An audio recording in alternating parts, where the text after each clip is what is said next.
What up guys, today we're going to do an Air Max 90 Dragon Ball Z custom.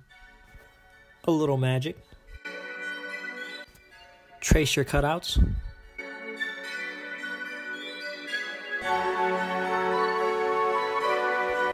For this custom I also wanted to make sure I had a nice base, so I just did a coat of white.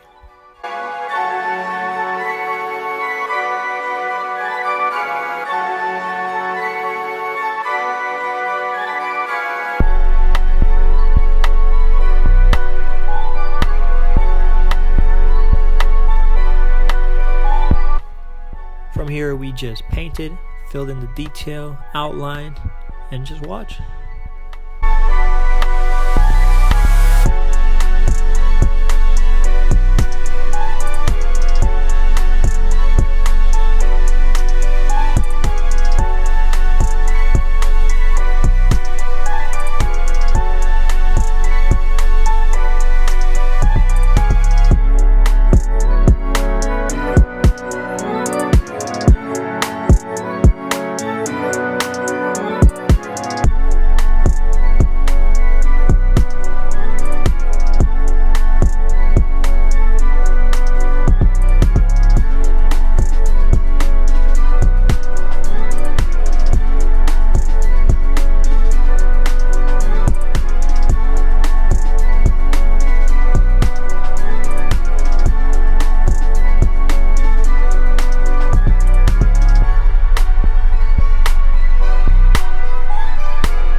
Let's check out the final product.